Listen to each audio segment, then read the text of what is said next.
नमस्कार, स्वागत है आपका। मेरा नाम है विपिन बेबाक। मेरे साथ मौजूद हैं मेरे सहयोगी शादाब रिजवी। धन्यवाद साहब।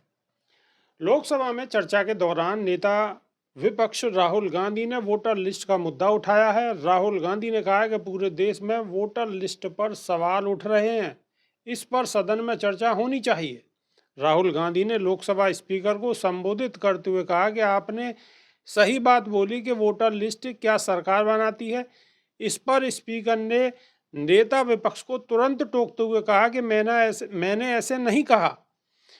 इसको करेक्ट करते हुए राहुल गांधी ने कहा कि आपने बोला कि सरकार वोटर लिस्ट नहीं बनाती। नेता विपक्ष ने कहा कि पूरे देश में वोटर लिस्ट पर सवाल उठ रहे हैं और हर अपोजिशन वाले स्टेट में, महाराष्ट्र में black and white voter list पर सवाल उठा रहे हैं।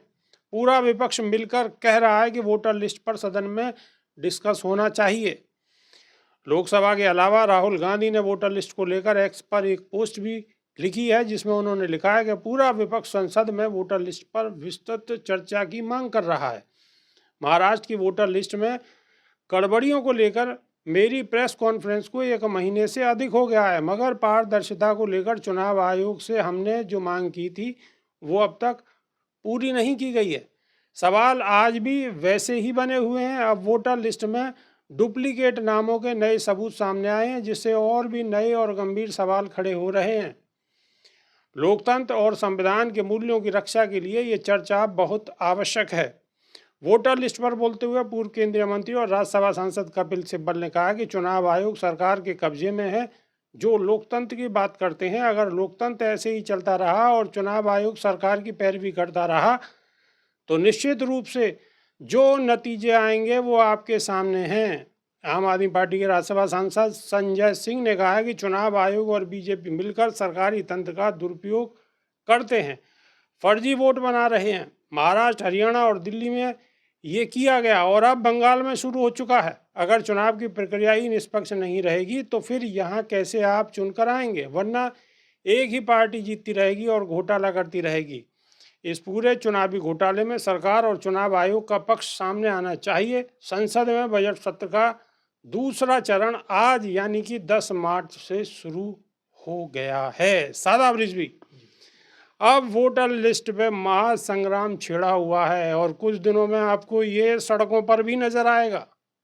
बिल्कुल सड़कों पर नज़र आ जाए, वोटर लिस्ट के बारे में कितनी भी जंग छिड़ जाए, वोटर लिस्ट की शिकायतें हो जाएं, विपक्ष चाहे वो महाराष्ट्र का हो, जहां अपोजिशन के स्टेट्स हैं वहां से बिगुल फूके जाए या वहां पर विरोध के सुर आए, लेकिन सिर्फ एक ही बात है, अंधेर नगरी चौपट राजा, टके शेर भाजी टके शेर खाजा। यहाँ पर वही हालात अब बन चुके हैं जो उस समय में जब ये पंक्ति लिखी गई होगी, जब अंधेर नगरी चौपट राजा वाली कहावत बनी होगी, आज फिर से वही कहावत दोबारा इस देश के अंदर चरितार्थ हो रही है। इसलिए हो रही है क्योंकि विपक्ष ने आवाज उठाई, चुनाव आयोग को निष्पक्ष काम करना चाहिए, लेकिन चुनाव आयोग तो बिल्कुल एकदम ऐसे बैठा है जैसे सांप सूंघ गया हो।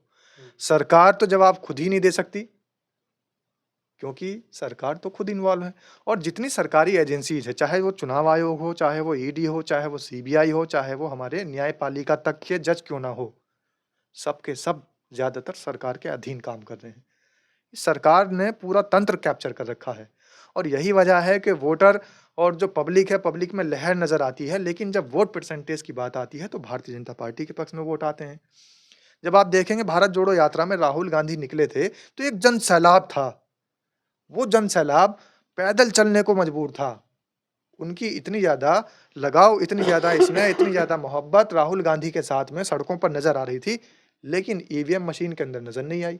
जब प्रियंका गांधी का आप देखते हैं, जब उनकी रैलियां होती हैं तो प्रियंका गांधी की रैली के अंदर एक खबर दिखाई थी कि गाजियाबाद और एनसीआर दिल्ली में जब प्रियंका गांधी की रैली थी तो कम से कम 1400 लोगों के मोबाइल गायब हो गए थे। अब आप देखिए कि लोगों ने और जेब कतरों ने भी क्या चुना, जेब कतरे भी वही स्थान चुनते हैं जहां पर भीड़ भाड़ ज्यादा हो। तो इतनी भीड़ थी कि लोगों के मोबाइल गायब हो गए थे और ये सुर्खियां भी बनी थी, सैकड़ों मोबाइल गायब हुए थे। लेकिन शादाब रिजवी, बीजेपी की रैलियों में तो मोबाइल नहीं छुड़ते, ऐसी खबर कोई सामने नहीं आई। देखिए, ये भी कह सकते हैं कि बीजेपी की रैलियों में जाने से डर लगता हो क्योंकि पुलिस ज्यादा होती है, पब्लिक कम होती है। अब जहां पर जन सैलाब ज्यादा होगा वहां पर चोर सक्रिय हो जाते हैं। तो ये मैं बता रहा हूं, इस बात का कहने का मतलब ये है, तात्पर्य ये है कि रैलियों के अंदर तो भीड़ है, सड़कों पर तो भीड़ है, जनता में इस सत्ताधारी पार्टी के जो खिलाफ आक्रोश है, लेकिन ईवीएम में नज़र नहीं आता। तो कहीं न कहीं गड़बड़ी है। एक सबसे बड़ा जीता ये एक जागता बात तो सबूत है। बताइए कि ठीक है, आपकी बात अगर मानी भी जाए तो एक बात बताइए कि ईवीएम में गड़बड़ है या वोटर लिस्ट में गड़बड़ है? देखिए 2 चीज़ें हैं। पहले जब टारगेट किया गया और ईवीएम की जंग छिड़ी तो लोगों का ध्यान ईवीएम की तरफ था। और राहुल गांधी बहुत अच्छे तरीके से एक बात समझाते हैं कि जो ये जेब कतरा होता है, ये ध्यान आकर्षित करने के लिए दूसरी तरफ या इसके साथ ही जो दूसरे व्यक्ति होते हैं, वो कुछ ऐसी गतिविधि करते हैं कि ध्यान उधर जाता है और जेब इधर कट जाती है। तो जब ईवीएम का सबके सामने ठीकरा फूटा, मतलब सावधानी हटी और दुर्घटना घटी। बिल्कुल वही वाली बात है। जब ईवीएम का सबके सामने ठीकरा फूटा और यहाँ विधानसभाओं में भी कई स्टेट की ईवीएम पर चर्चा हुई और बहुत सारे इंजीनियर्स आए, उन्होंने आवाज़ उठाई।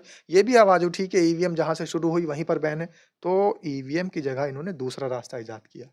अब वोटर लिस्टों पर धांधली शुरू हो गई है और इसका जीता जागता सबूत अभी जो पिछला महाराष्ट्र का चुनाव हुआ है उसके अंदर है।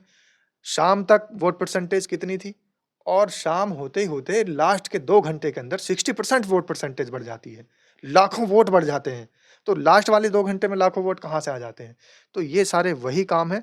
दूसरी बात अखिलेश यादव उत्तर प्रदेश के अंदर चीख-चीख कर आवाज़ उठा रहे हैं और हमेशा से चुनाव आयोग को अवगत करा रहे हैं कि यहाँ पर वोटर लिस्टों में धांधली है, यहाँ पर फर्जी मतदान डाले जा रहे हैं और साथ ही सोशल मीडिया पर कई लोग तो ऐसे सामने आए हैं, ऐसी वीडियोज़ वायरल हुई हैं, जिसके अंदर वोटर जो फर्जी मत डालकर आ रहे थे, उन्होंने खुद ज़िम्मेदारी ली है कि आज मैं सुबह से लेकर अब तक 8 वोट डालकर आ चुका हूँ, 10 वोट डालकर आ चुका हूँ और यहाँ तक कि एक स्टिंग भी वायरल हुआ।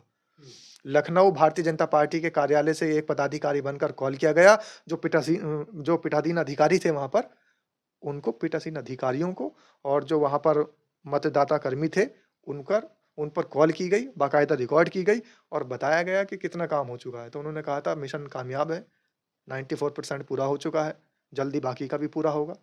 तो ये सारी चीज़ें बता रही हैं कि धांधली हुई है, लेकिन आखिर न्याय करेगा कौन? सुनवाई होगी कहाँ? सबसे बड़ा सवाल ये है, क्योंकि जो चोर हैं, वही रक्षक हैं। यानी कि आप कहा जाए बिल्ली को ही रखवाली दे दी गई है। अब रखवाली कैसे होगी? बहुत मुश्किल है, नामुमकिन है। लेकिन इसका भी कोई ना कोई समय आएगा और इसका भी कोई ना कोई हल अवश्य निकलेगा। अभी लोकसभा में हंगामा है और कल को हो सकता है कि यही जंग फिर रोड पे भी लड़ती हुई आपको दिखाई दे। कमेंट के माध्यम से आप अपनी राय रख सकते हैं। नई वीडियो में फिर रूबरू होंगे। बहुत बहुत शुक्रिया। नमस्कार। धन्यवाद साहब।